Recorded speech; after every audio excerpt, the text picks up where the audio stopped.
So, ladies and gentlemen, my name is Arturo Pregliasco. It's a great pleasure to welcome you to PRPH Book Gallery in New York City.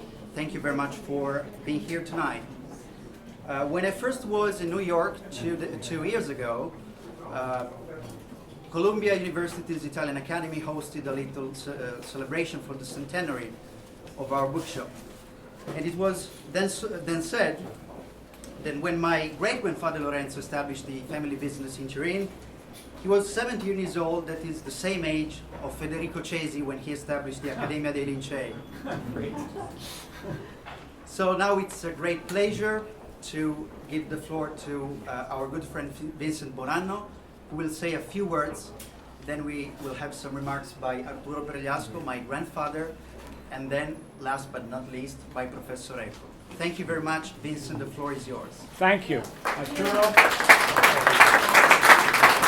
I was informed that I'd be a speaker about 7 minutes ago, correct, Umberto? So I'm really not. But I think the reason is because he let me know on Monday that he would be in New York, but more important that his father would be here. So I said, Arrivo, I'm coming, because this is the man that I esteem the most of any book dealer and from whom I consider a mentor.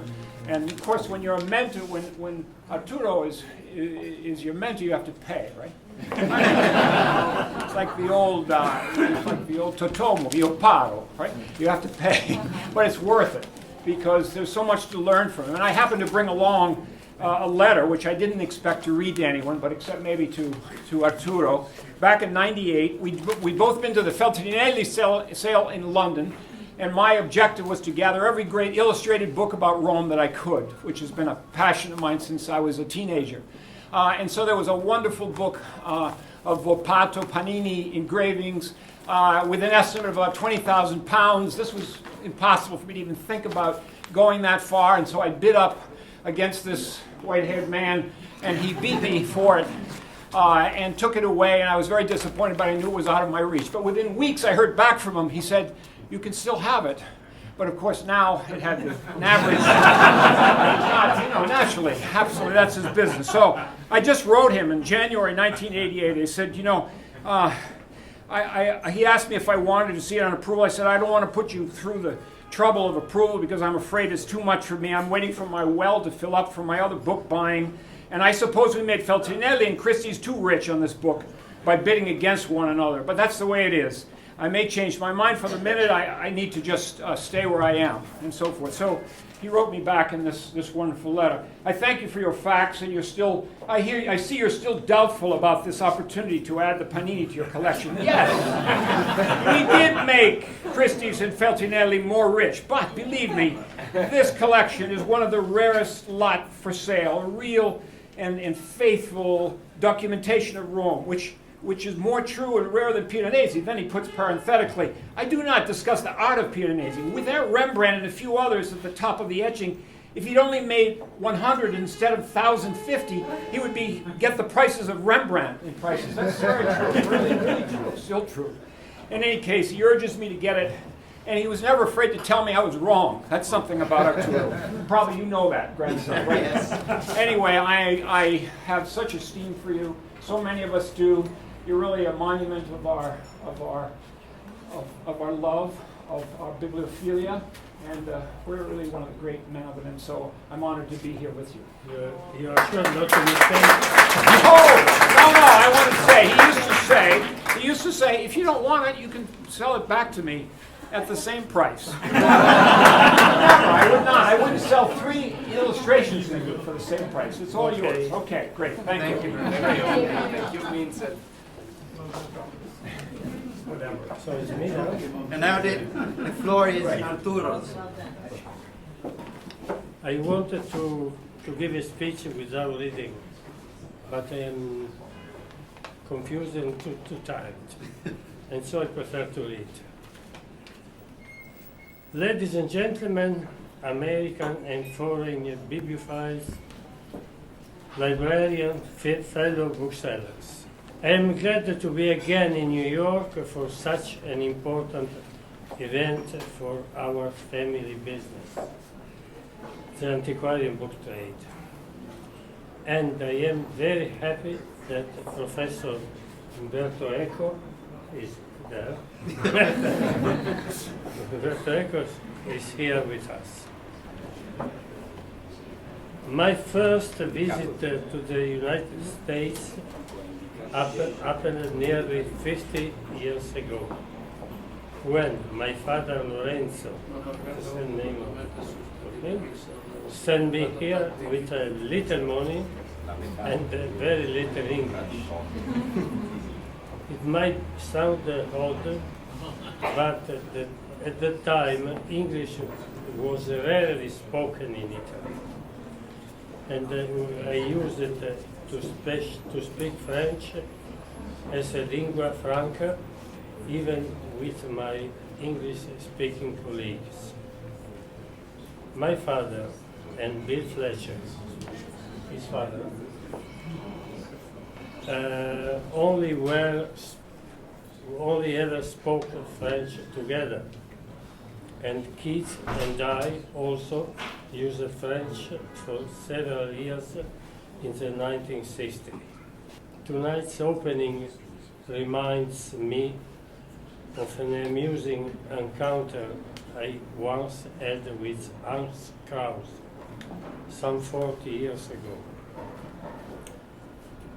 After a fair at the Plaza Hotel, a few blocks from here, I went to him, and he soon asked me if I was satisfied with the sales I had made during the fair. I said, yes, very much. And Kraus replied, of course.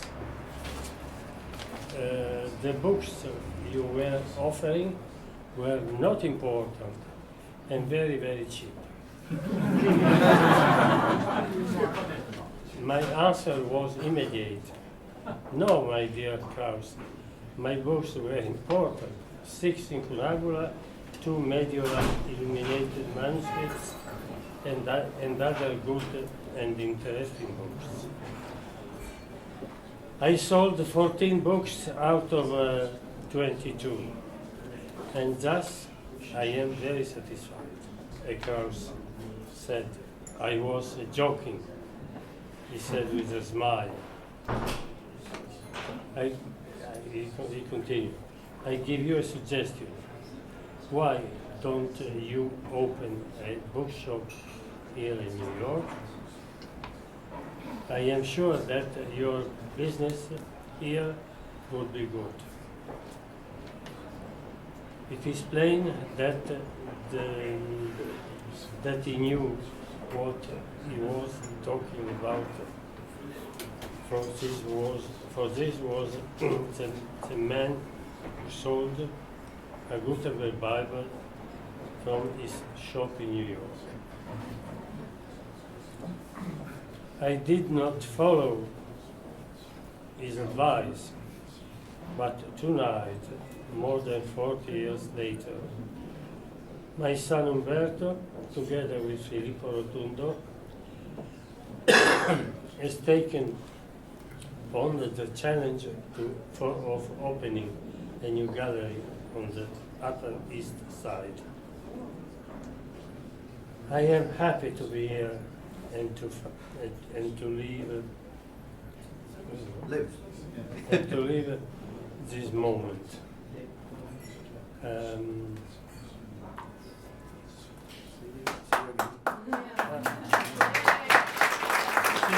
you again here. All the best. Thank you.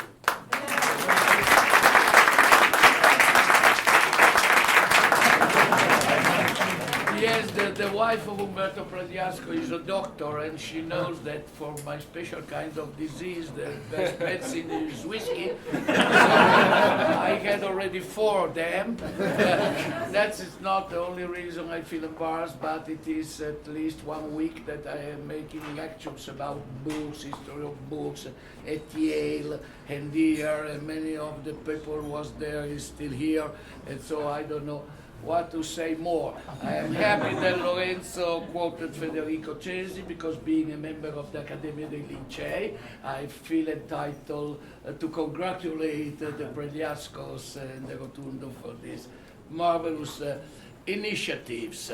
Moreover, I found here a special exhibition of books on memory that says Umberto were more or less in my honor, because the first core of my collection was on books on memory. And by looking at the list of the books exhibited here and there, I discovered I have all of them, except one. And Filippo was giving him it as a gift to me. You see, they are very stingy. He didn't give me the Appianus or the Solaris, but only this that I think is worth to $100 more. Anyway, I feel very grateful in any case. I have good news for you. You know that at the beginning, between the end of the 50s and the beginning of the 60s, Marshall McLuhan wrote 2 books, The Gutenberg Galaxy and Understanding Media, in order to demonstrate that the linear reading of the Gutenberg Galaxy was completely declining, and the new civilization of vision was rising up. Unfortunately, McLuhan died before the circulation of the personal computer, which was the return of the Gutenberg Galaxy, because nobody can use a computer without reading alphabetically. And even with the iPhones, it is the oral communication more than the visual who took place and who took over. This is a good news for people dealing with books. But the other good news is the one you have recently read, that many people in the virtual communication, internet, online, are buying newspapers. They are buying from the New Republic to the only Washington Post. So people who makes my job is always obsessed by journalists to say what we are thinking about the decline of paper and of printed paper. And now all the people who are the bosses of virtual communication are buying newspapers. I don't know why. Maybe it's a menace, maybe it's a promise, but it means that printed matter is not declining. Or if it is not declining printed matter in the sense of today newspaper, I don't think it will decline the printed matter in the sense of old old books, which are the only way to save memory. Every old books or repository, be it a public a library like the Beinecke at Yale or a bookstore, is still a way to save memories. Also because, as the collectors of old books know, memory can be saved through archives, through files of every kind, but the kind of memory that we can reconquest by touching an old book, by smelling it, it is something very, very erotic, very physical. So in the Proustian way, every old book is a Madeleine. Every old book is a recherche of the temps perdu.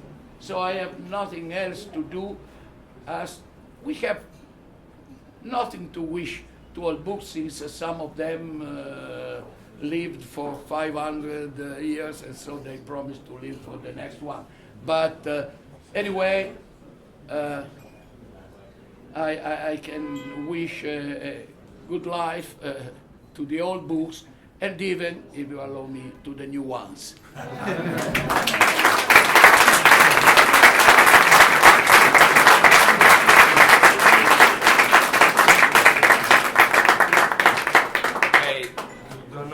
Take time more. I want only thanks Professor Eco, of course Arturo. I'm very happy to have you here, and all the people that work with us. The first is of course our lawyer in New York, that without him it's impossible to do that, Luca Melchionna, and all the employees in Italy and New York help us to do that, and the next exhibitions and the next fairs and the next catalogs that we will provide, me and Umberto, we hope for a long time. Good evening, thank you to come.